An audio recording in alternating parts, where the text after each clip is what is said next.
Commander Veer stood at the edge of the landing platform, watching the human transport ships descend through the orange sky of Talvis Prime. His scales rippled with barely contained irritation.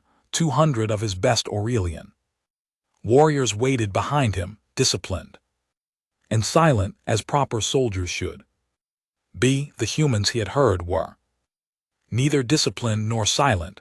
The war against the scourge had been going poorly for 3 years now. The insectoid swarm consumed everything in its path, and the Allen fleets had been pushed back system after system. When the humans offered military support, the Council had accepted. Vector thought it was a mistake. These newcomers had only been in space for 50 years. What could they possibly teach a species that had waged war for 10,000?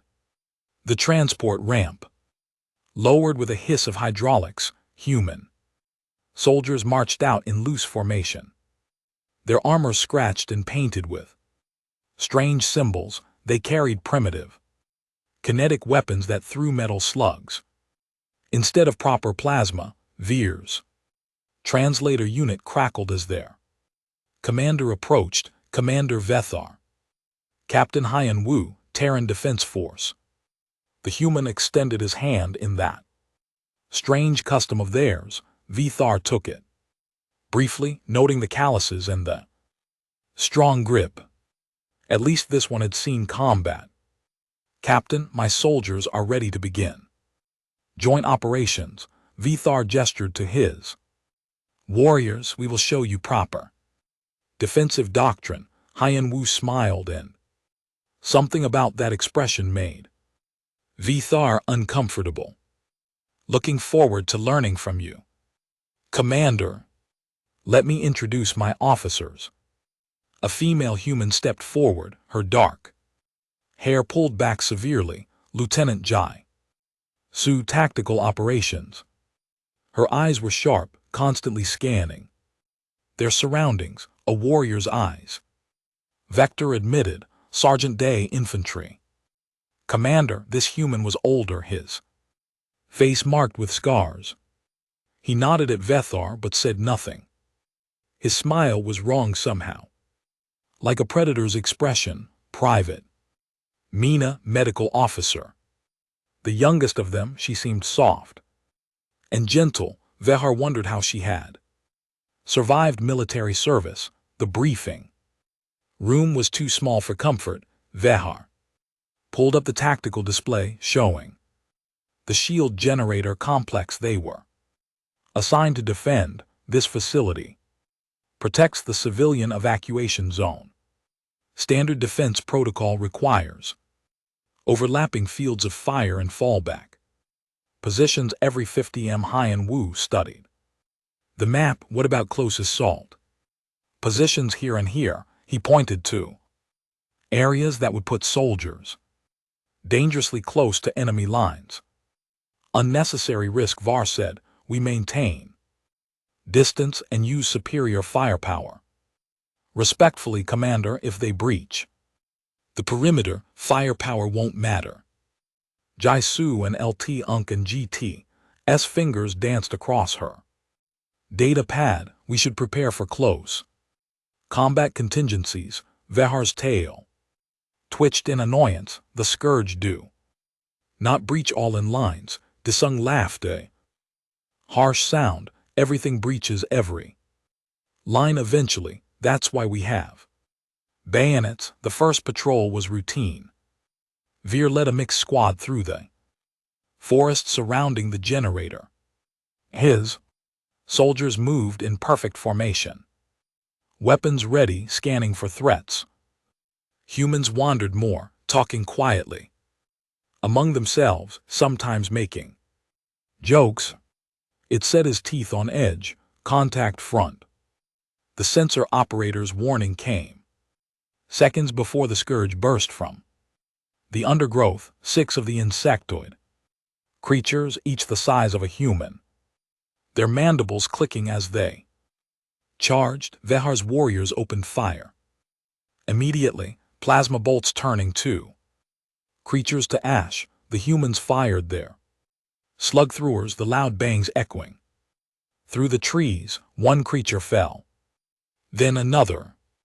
But two reached the human position. What happened next would stay in Vthar's memory forever, instead of falling back.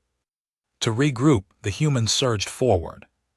Desung slammed his rifle butt into Scourge's face, then drew a long knife and drove it into the creature's throat. Another human soldier grappled with the second creature, both of them crashing to the ground in a tangle of limbs and kitten. It was over in seconds. The Scourge were dead, but so was one human. His chest torn open by mandibles, his squadmates pulled his body away with grim efficiency. First blood to us, Desang said, wiping green ichor from his knife. Vector stared at him. You took unnecessary casualties. Close combat is inefficient. Close combat is inevitable, Haiyan Wu said. Quietly, we train for it because we know plasma bolts don't always stop them fast. Enough. That night Vthar reviewed the combat footage. He watched the humans throw themselves at enemies that any rational soldier would keep at range. They fought with a ferocity that seemed disconnected from tactical sense, yet they had won messily, bloodily, but they had won. The emergency alarm woke him 3 hours before dawn. He rushed to the command center where Haiyan Wu and Jaisu were already studying sensor data. What is it? Jaisu's face was pale. Long rain scans show a Scourge mega hive approaching, estimate 100,000 units. Arrival in 48 hours. Vehar felt his blood run cold. We need to evacuate immediately. Can't, Haiyan Wu said. Civilian transports need 48 hours minimum. The shield generator has to stay online or they're all dead with our numbers. Vehar looked at the tactical display. 200 aliens, 150 humans against 100,000 Scourge. This is suicide. 3. Ask a follow. Follow probably, Hun Wu agreed. He looked at Vthar with those strain human eyes. But those are our people. Down there, our families, our children. Vethar thought of his duty, his honor, his species' long military tradition. Alliance did not run from battle, but they also did not throw away lives uselessly. We stay, he heard himself say. We hold for 48 hours. Desau grinned. That unsettling grin. Now we're talking. Mina, prep the medical station for mass casualties. Ju, I want every weapon. We've got zeroed and ready, Commander. Vthar, you might want to teach us those Aurelian defensive formations. We're going to need every advantage we can get. Quote, as the meeting dispersed and soldiers rushed to prepare, Vthar watched the humans work. They moved with purpose now, the casual attitude gone. They checked weapons, reinforced positions, and spoke in low, serious tones. He realized that everything before had been a mask. These humans had known this moment would come. They had been preparing for it all along. Private Mina passed by carrying medical supplies, and she gave him a small smile. Don't worry, Commander, we've been in tight spots before. We're still here. Vthar wanted to feel reassured. Instead, he felt the first whisper of something he would later recognize as fear. Not fear of the Scourge, fear of what his allies might become when the fighting truly started. The sun was rising over Talvis Prime, painting the sky the color of blood. Somewhere beyond the horizon, 100,000 enemies were coming, and Vethar stood shoulder to shoulder with creatures he was only beginning to understand. He checked his plasma rifle one more time and moved to his position on the wall. 48 hours, it seemed like forever, and no time at all. Dawn broke cold and clear over the shield generator complex. Veer had not slept, neither had most of his soldiers. They stood at their positions along the defensive wall, plasma rifles charged and ready.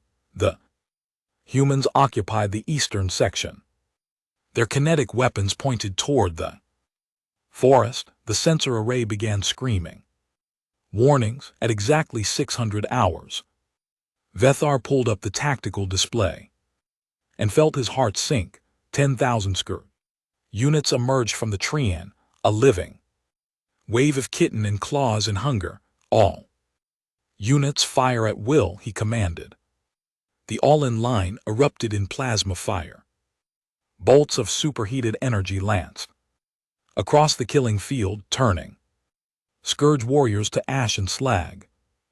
Creatures kept coming, climbing over the bodies of their fallen without hesitation.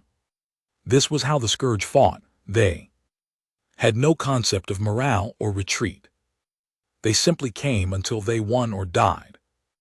The human weapons added their voices to the battle, a constant thunder of explosive propellant. Vector had thought kinetic weapons primitive, but he had to admit they were effective. Each slug punched through kitten armor, and they humans fired with surprising accuracy. For the first hour, the defense held. The Scourge could not cross the killing field. Bodies piled up in front of the wall, creating obstacles that slowed the later waves. Vector allowed himself a moment of hope.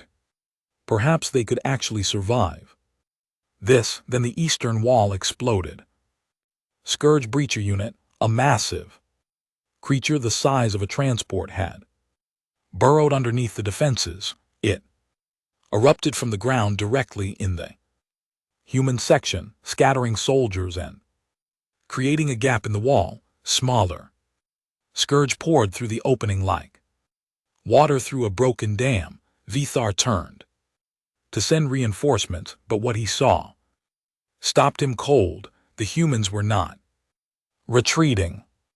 They were charging. Sergeant Desung led the counterattack, his face twisted into something between rage and joy. He fired his weapon until it clicked empty, then fixed a long blade to the end and ran straight at the Scourge. Other humans followed, screaming battle cries in their language.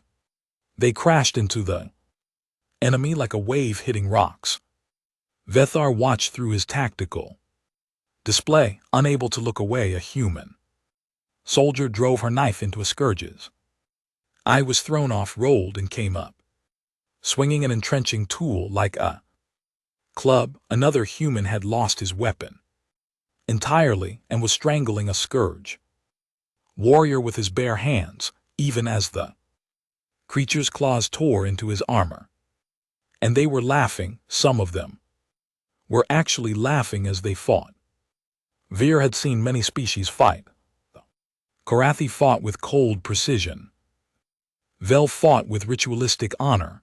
The Aurelians fought with disciplined efficiency. But this was something else entirely.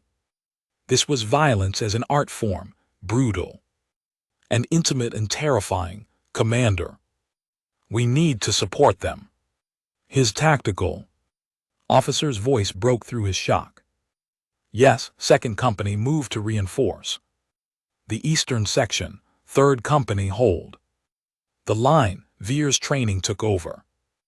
Even as his mind struggled to process what he was seeing, the battle raged for hours. The Scourge kept coming and the defenders kept killing them. Private Mina ran through the crossfire again and again, dragging wounded soldiers to safety. She pulled an all-in warrior, twice her size, out of danger, then went back for a human who had lost his legs.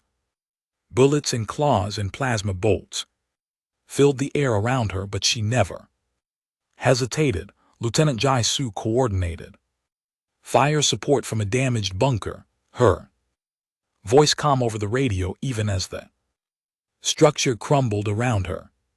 When Scourge broke through to her position, she called in artillery strikes on her own location. The bombardment killed dozens of enemies, and somehow, impossibly, she survived in a pocket of debris. By midday, the eastern wall was retaken. Bodies covered the ground so thickly that soldiers had to climb over them to move. The air stank of burned flesh and Scourge ichor and human blood. Casualties were mounting. Vethar had lost 40 soldiers, and his heart ached for each one. The humans had lost 62, nearly half their force, yet the survivors showed no signs of breaking. They simply reloaded, checked their wounded, and prepared for the next wave. As evening fell, there was a brief lull in the fighting. The Scourge were regrouping, bringing up heavier units. Vethar used the time to walk the defensive line, checking on his warriors and trying to understand his allies. He found Captain Hunwoo sitting on a pile of rubble, staring at something in his hands. As Vector approached, he saw they were metal tags on chains, human identification markers. The dead. Hunwoo said quietly, "I collect them. Someone needs to remember their names." Vethar sat beside him, his tail curling around his feet. "You fight like madmen. Like you feel no fear." Hunwoo laughed. But it was a hollow sound. "We feel fear. We feel all of it. That's why we fight the way we do. If we let the fear take control, we freeze. So we push through it. We turn it into something else, into rage, into fuel." Hunwoo looked at him with tired eyes.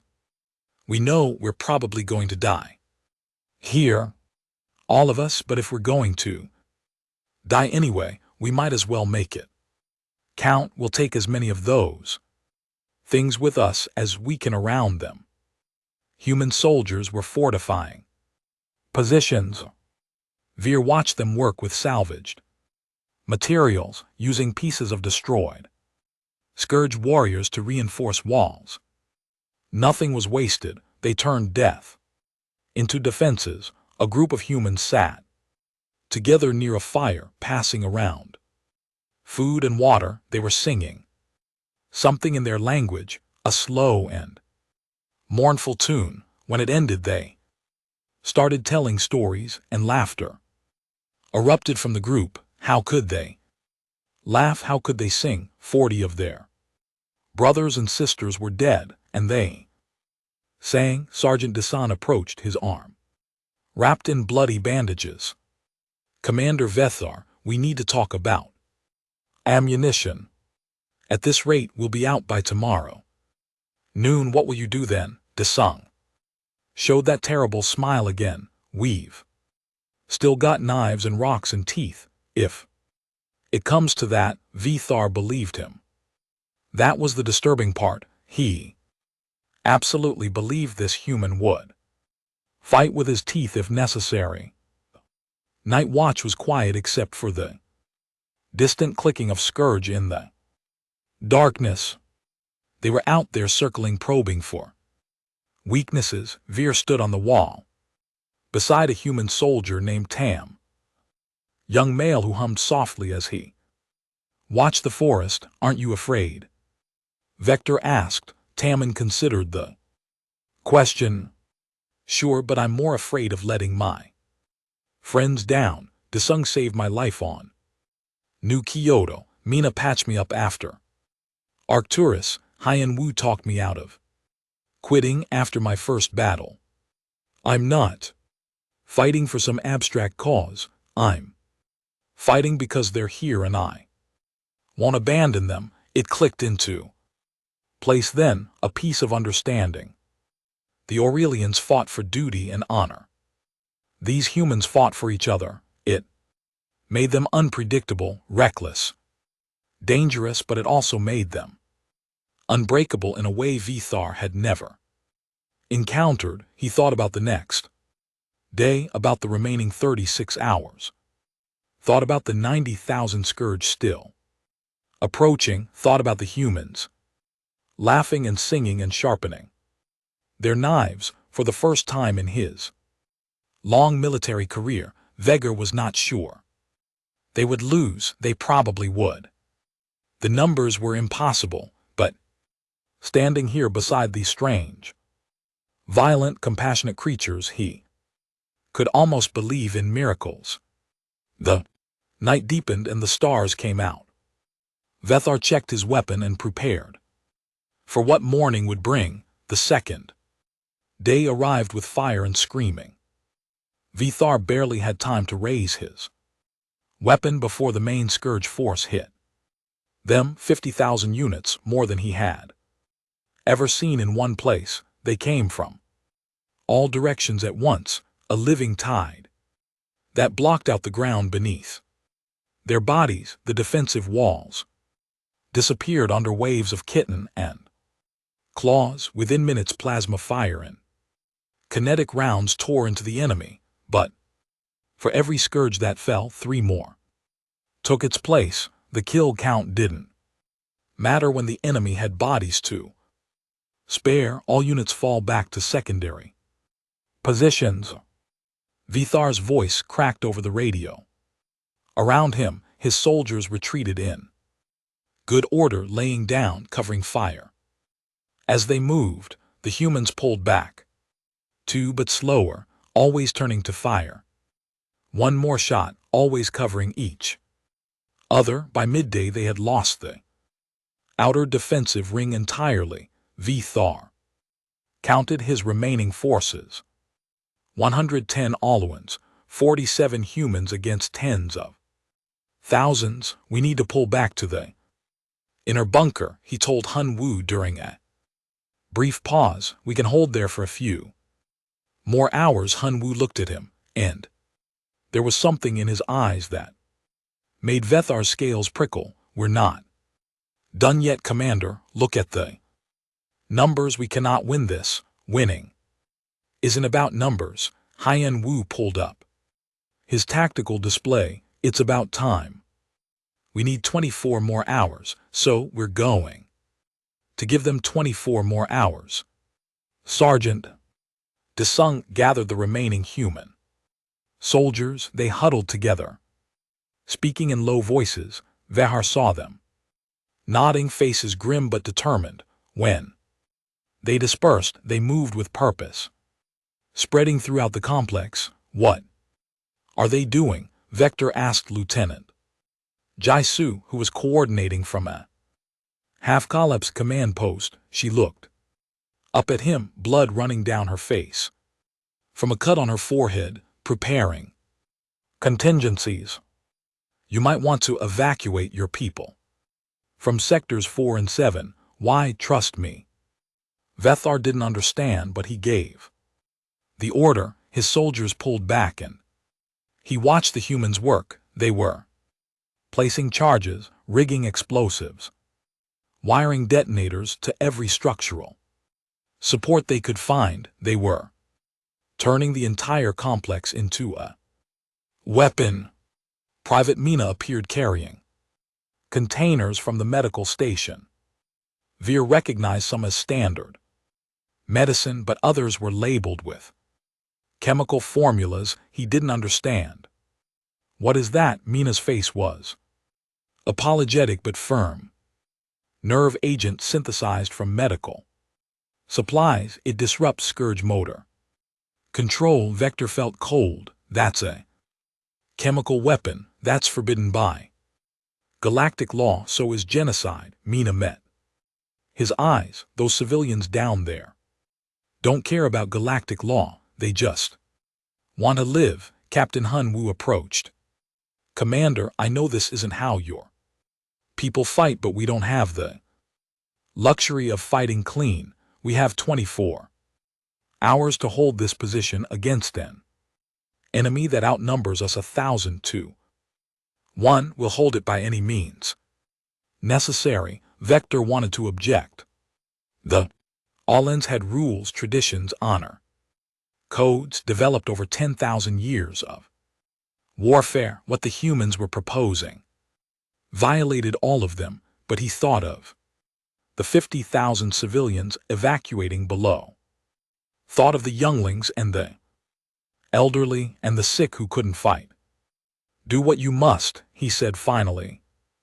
Humans smiled and Vithar felt the first real stab of fear, not fear of the scourge, fear of his allies. The attack resumed at 400 hours. The scourge poured into the complex, filling corridors and chambers with their bodies. They should have overrun the defenders in minutes. Instead, they ran into hell. The Sung team lured a massive wave into Sector 4, then brought down the entire building on top of them. Thousands of Scourge died under tons of rubble.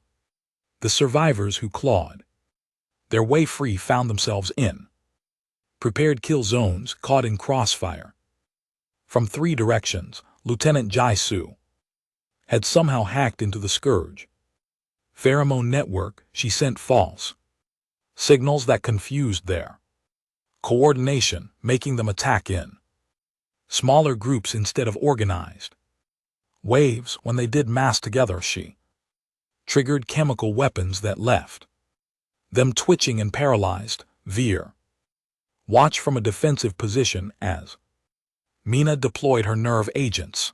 The gentle medic who had saved so many lives moved calmly through the chaos, placing canisters and setting timers. She was humming softly to herself, that same tune from last night. The contrast between her demeanor and her actions made Vithar's blood run cold.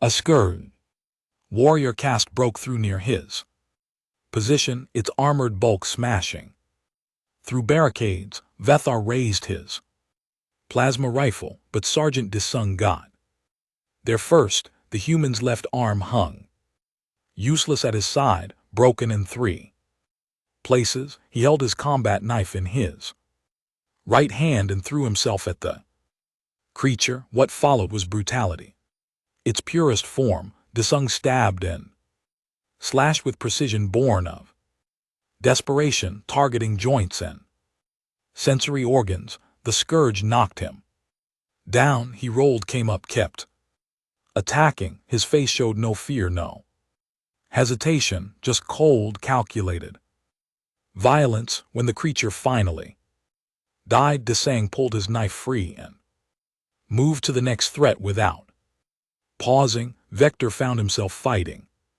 beside Haiyan Wu as the Scourge pushed deeper into the complex. They were in a narrow corridor, back to back, plasma and bullets keeping the enemy at bay. A warrior caste lunged at Vethar, claws extended to tear out his throat. Hunwu threw himself in the way, taking the strike meant for Vethar. The claws rad across his armor, punching through in several places. Blood sprayed, but Hunwu jammed his rifle under the creature's mandibles and pulled the trigger repeatedly until it stopped moving. Why? Veer caught him as he stumbled. Why sacrifice yourself for me? Haiyan Wu coughed blood but managed to smile. Because you're my brother now. We bleed together. He pushed away from Vethar and kept fighting, wounds leaking, but weapons steady. In that moment, Var understood something profound and terrifying about humanity. They didn't fight for abstract concepts like honor or duty. They fought for the person beside them, for their squad, their unit, their friends. And once they decided you were one of theirs, they would die before they let you fall. This made them far more dangerous than any warrior race in the galaxy, because honor could be satisfied, duty could be fulfilled, but love was infinite and uncompromising, and absolutely merciless to anything that threatened its object. The sun set on the second day, painting the sky red. Through the smoke and fire, casualties continued to mount. 110 aliens had become 73, 47 humans had become 22, but the Scourge had lost over 30,000. Veer stood in what remained of the command center, looking at tactical displays that showed enemy forces still surrounding them, still coming, always coming. Lieutenant Jai-Su limped in, her leg clearly broken, but supported by a makeshift brace. She had been fighting from a collapsed bunker for 6 hours, refusing evacuation. Now she calmly updated the defensive plans, marking new kill zones and fallback positions. 18 hours left, she said. Her voice was steady, professional, as if she wasn't covered in blood and standing on a broken leg, as if this was just another training exercise. Vithar looked at the humans around him, Desung with his shattered arm, Mina with severe burns from handling her chemical weapons, Hun Wu bleeding from a dozen wounds, all of them still fighting, still planning, still refusing to break. They weren't soldiers anymore. He realized they had become something else, something primal and unstoppable. They had looked at impossible odds and decided those odds didn't matter. They had made a promise to hold this position, and they would keep that promise or die trying, probably drying. And the terrifying part, they knew it, they accepted it, and they kept fighting. Anyway, Veer checked his weapon and moved back to his position. 18 hours. It seemed like an eternity. The Scourge were coming again. He could hear them in the darkness, and beside him, the humans were preparing to meet them. He was afraid, more afraid than he had ever been, not of death but of what his allies were becoming, of what they were willing to do, of the line between soldier and monster, and how easily the humans stepped across it. The night closed in and the battle continued. The night of the second day became something out of nightmares. All outer defenses were gone. The Scourge had pushed into the shield facility itself, filling the corridors with their chittering bodies. Vector and his remaining soldiers fought room by room, corridor by corridor, giving ground slowly and at terrible cost. Ammunition was running out. His plasma rifle had maybe 30 shots left. Around him, human soldiers were down to their last magazines. Some had already switched to blades and makeshift weapons. The facility echoed with gunfire and screaming and the endless clicking of Scourge mandibles. Vehar's left arm hung useless, a Scourge claw having torn through muscle and tendon. He held his rifle one-handed and kept firing. Beside him, 3 All-In warriors formed a defensive triangle, protecting the wounded who couldn't fight anymore. A cry went up from the human section. Vithar couldn't understand the words, but he understood the tone. Something had gone wrong. He found the humans gathered in a ruined hallway. They stood in a circle around something on the ground. As Vethar pushed through, he saw Captain Hyan Wu lying in a pool of blood. His chest had been torn open by a warrior cast. His eyes were still open but no longer seeing. The humans were silent, completely silent. Lieutenant Jai-Su knelt beside Hun Wu, closed his eyes gently, and removed his identification tags. She stood slowly, her broken leg clearly causing agony. She refused to acknowledge. When she looked at the other humans, her face was empty of emotion. "There is in command," she said Quietly, Sergeant DeSung stepped forward. His broken arm was now amputated below the elbow, a rough field. Surgery that had probably saved his life. He looked at Hyan Wu and LT Unk and GT's body for a long moment, then at his soldiers.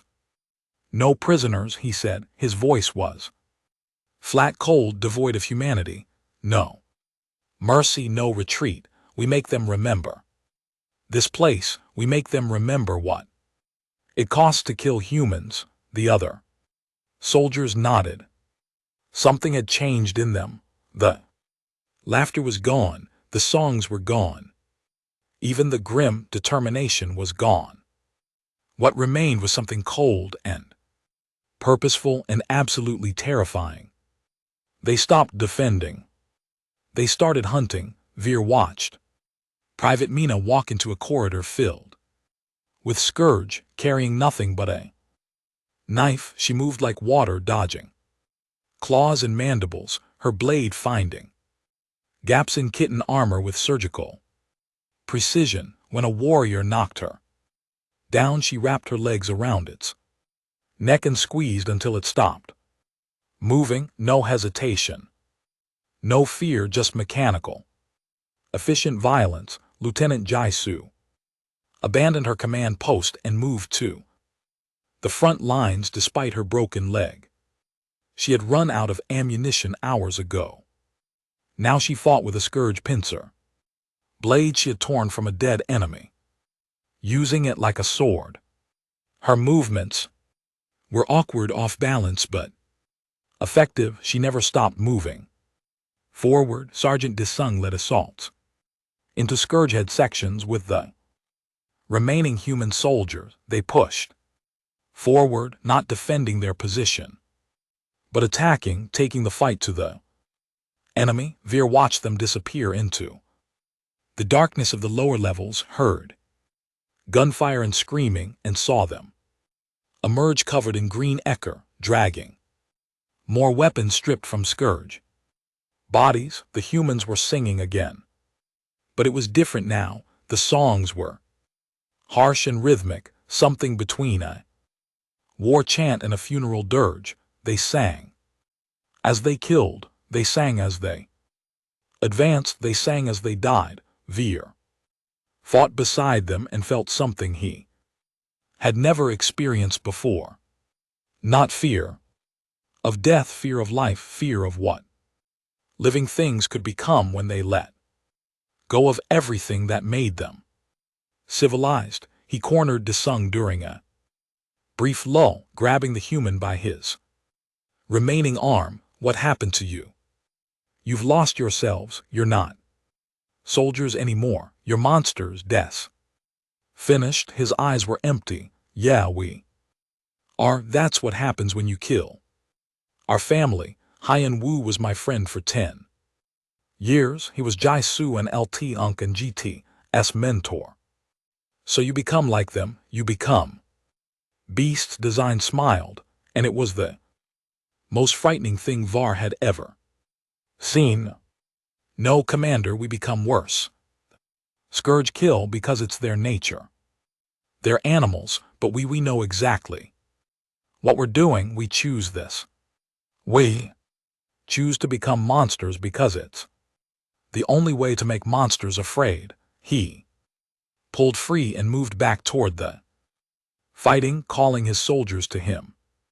They followed without question, moving deeper into Scourge territory. Vector leaned against a wall, his whole body shaking. He had spent 300 years as a soldier. He had seen every form of warfare his species had developed, but this was something beyond war. This was hate made manifest.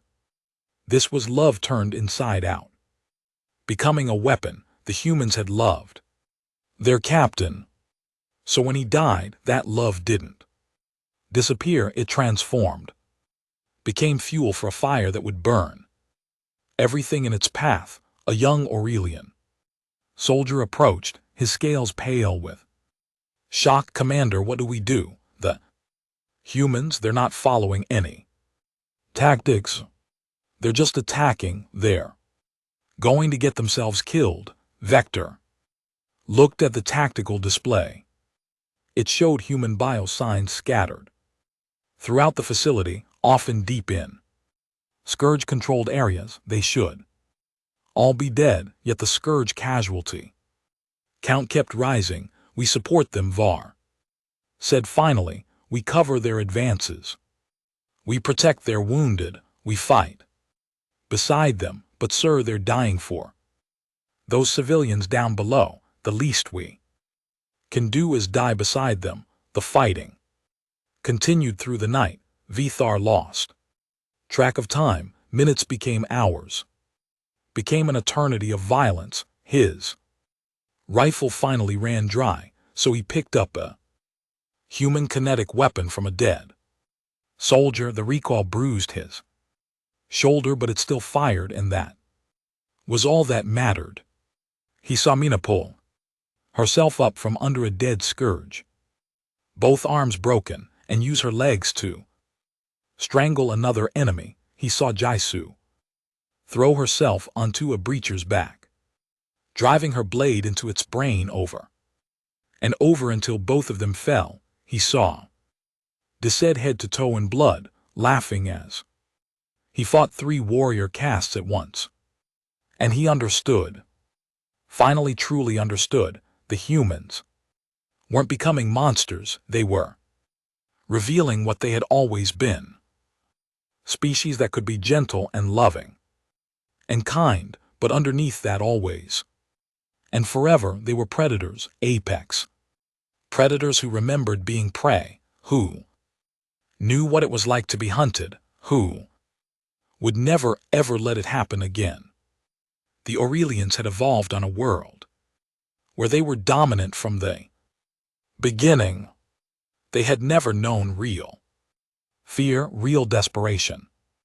But humans climbed from the bottom of their food chain to the top. They remembered every step of that climb, and they would kill anything that tried to push them back down. Vector collapsed against a wall as dawn approached, his body screaming with pain and exhaustion. 4 hours left until evacuation. 73 Allans had become 4122 humans had become 77. Humans still standing, still fighting, still refusing to break. He watched them gather in what remained of the command center, taking stock of weapons and ammunition. Jung with one arm, Jaisu barely able to stand, Mina with both arms in improvised slings, the others equally damaged but still moving, still planning the next defense. They looked at Vithar and he looked back. For a moment they were all just soldiers, tired, wounded, probably dying soldiers, but soldiers who had decided that this place, this moment, was where they made their stand. 4 more hours, Desang said, then we can all go home. Vector knew it was a lie. They all knew it was a lie, but they nodded anyway, checked their weapons, and moved back to their positions. The sun was rising somewhere above the smoke and fire. The Scourge were coming again, flowing like a river through the broken facility, and Veer stood shoulder to shoulder with 7 humans who had looked at the abyss and jumped willingly into its depths. He raised his borrowed human weapon and prepared to jump with them. The third dawn came with blood and fire and the sound of something massive moving through the ruins. Vithar pulled himself to his feet, every part of his body screaming in protest. Around him, the remaining defenders gathered in what was left of the shield generator core room. 41 Allans, 7 humans.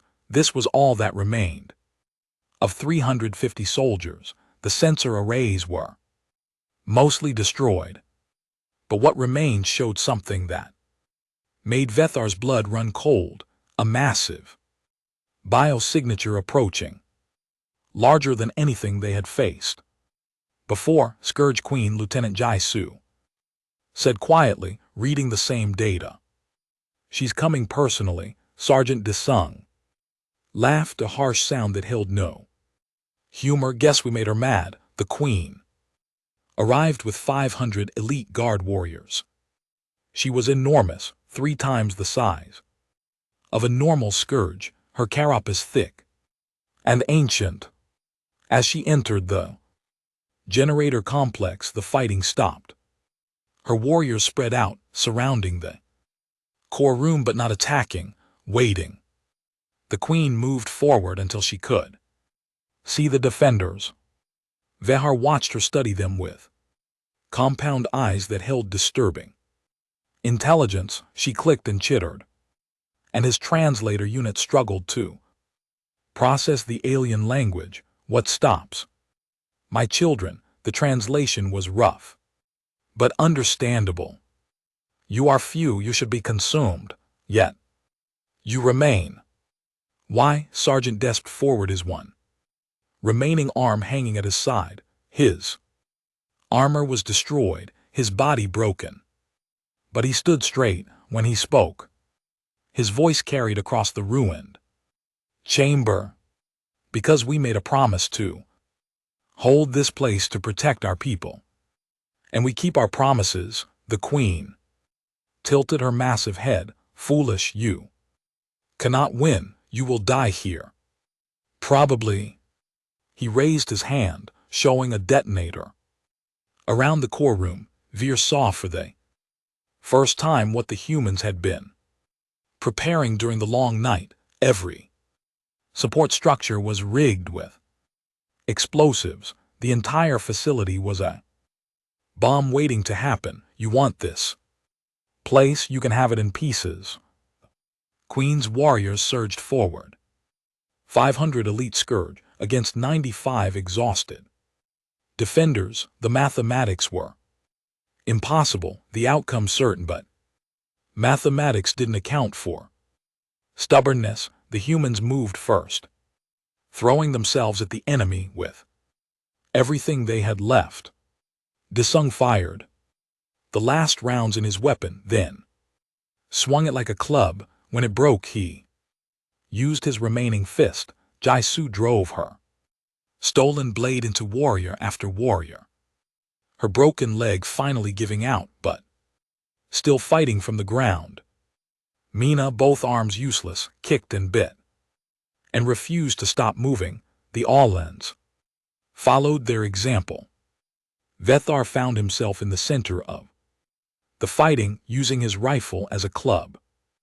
After the power cell died, an Allen warrior beside him went down, and Vethar covered him, refusing to let the scourge finish his soldier. A human he didn't know grabbed his arm and pulled him back from a warrior cast's claws, saving his life. There was no strategy anymore, no tactics, just desperate, brutal survival. Private Mina saw the Queen moving toward a cluster of wounded soldiers. Without hesitation, she ran toward the massive creature, somehow got onto its back and triggered the remaining chemical weapon charges.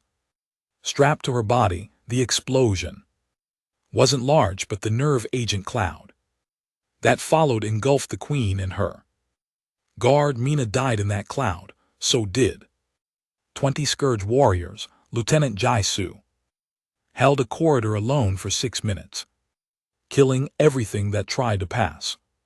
When she finally fell, she had accounted for 32 enemies. Her last act was to trigger another set of charges, bringing down the ceiling on her position and blocking the corridor permanently. The fighting became a blur. Vethar stopped counting enemies, stopped thinking about survival. He simply fought for the soldier beside him, for the promise they had made, for something he couldn't name but felt burning in his chest. Warrior caste slashed across his back, sending him sprawling. He tried to rise, but couldn't. His body had finally given Everything it could, he lay on the cold floor, watching the battle continue. Around him, Sergeant Des stood over the Queen, his one hand empty now, his body covered in wounds that should have killed him hours ago. The Queen struck him, sending him flying. He rolled, came to his feet, and charged back at her. Again and again, refusing to stay down. The Queen's mandibles closed around his chest. Versodes looked down at the mortal wound, then up at the Queen's eyes. He smiled that terrible smile. One last time.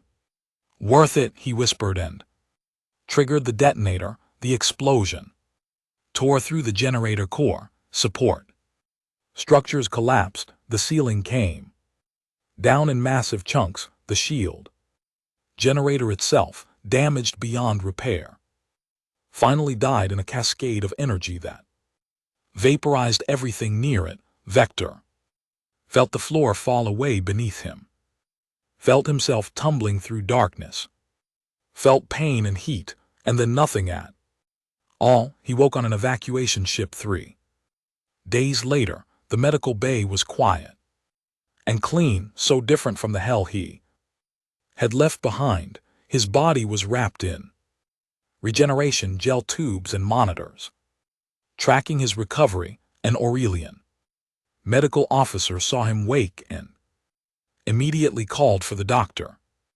Commander Veer, you're lucky to be alive. The others. The doctor's expression told him everything before the words came. We pulled 95 survivors from the generator complex. 41 made it to the ships, 31 alien, 7 human, 7. The number hit him like a physical blow. From 150 humans, only 7 remained. The civilians all evacuated successfully. 50,000 souls safe because you held that position for 49 hours, 7 hours longer than required. 49 hours. They had held 7 hours past when the evacuation finished because the orbital bombardment couldn't start until the shield fell. They had held until the generator died, letting the fleet destroy the Scourge. Mega Hive, I need to see the human survivors. The doctor hesitated. Commander, you need rest now. They brought him to the human section of medical in a wheelchair. His legs weren't strong enough to walk yet. 7 survivors were there in beds lined up in a row, all of them broken in various ways, all of them alive. Sergeant Deswa, staring at the ceiling, his right arm and most of his chest were covered in regeneration gel. He turned his head. When Veger approached, Commander. Barely. Veger moved his chair closer. I watched.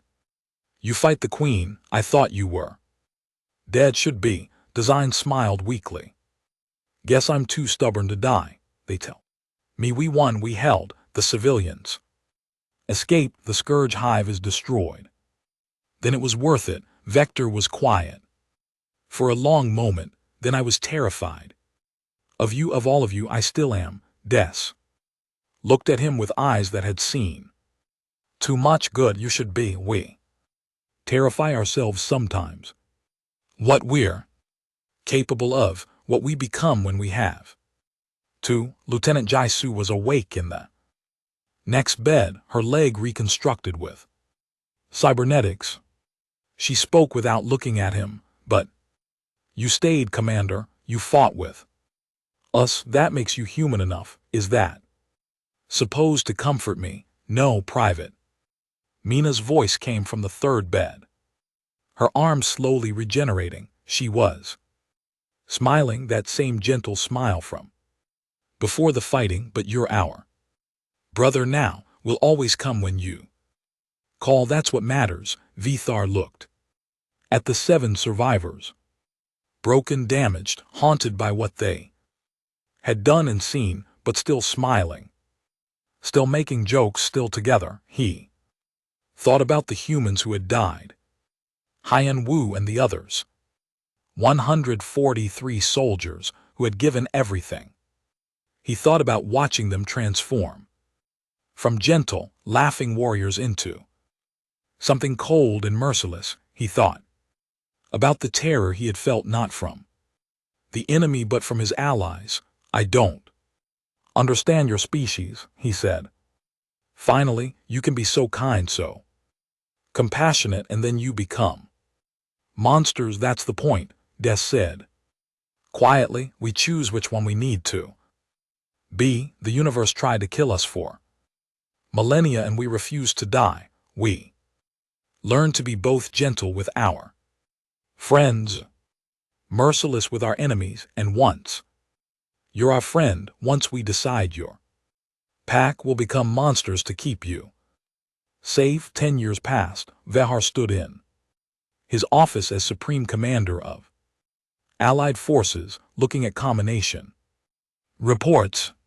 Human battalions were the most requested Allied troops across the front, not because they had the best technology, not because they were the strongest, but because every species knew if humans stood with you, they would die before they let you fall. The war against the scourge was turning slowly, painfully, but turning, and humanity was at the front of every major battle, fighting with that same terrible combination of compassion and violence that Veer had witnessed. On his desk sat a human combat knife, a gift from Sergeant Des, now General Desung, commander of the Human Expeditionary Forces. The inscription on the blade was in the human language, but Vithar had memorized the translation. Terror is just love. With teeth, he understood now. The humans weren't scary because they were violent. Every species could be violent. They were scary because they loved so fiercely that they would become anything, sacrifice anything, transform into monsters if that's what it took to protect what they loved. And Veer slept better knowing humanity guarded the frontier because yes, they were terrifying. Yes, they were unpredictable and reckless and capable of horrors that made other species uncomfortable, but they were also loyal beyond reason, brave beyond logic, and absolutely, completely, terrifyingly reliable. He had felt true terror fighting shoulder to shoulder with humanity. Terror at what they could become, terror at what they were willing to do, terror at the depths of violence they would sink to for those they called brother. But he had never felt safer than he did standing beside them, because that same terror, that same capacity for violence, that same willingness to become monsters, it was all pointed at humanity's enemies, and Veer was no longer an enemy, he was family. The intercom buzzed. Commander, General Day is here to see you, send him in. Door opened, and the human general entered, his prosthetic arm moving smoothly.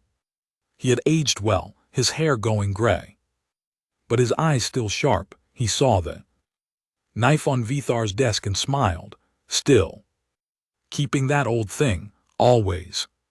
Bethar said, it reminds me of what real warriors look like. Desung sat across from him, got a new mission, bad one. Scourge Superhive, 3 systems out. Going to need everything we have. Will you hold? Desung's smile was the same as it had been 10 years ago, confident, dangerous, absolutely terrifying. Commander, we're human, we always hold. The only question is how many we take with us. Veer looked at his old friend and brother and felt that familiar mix of terror and comfort. Terror at what humans were, comfort because they were on his side. Then let's make them remember, he said. They stood together and walked out to plan the next battle. Two species, two warriors, two survivors. Of Talvis Prime, brothers in blood. Bound by shared horror and absolute trust, the terror never went away, but Veer had learned to embrace it because terror, after all, was just love with teeth, and humanity loved with everything they had.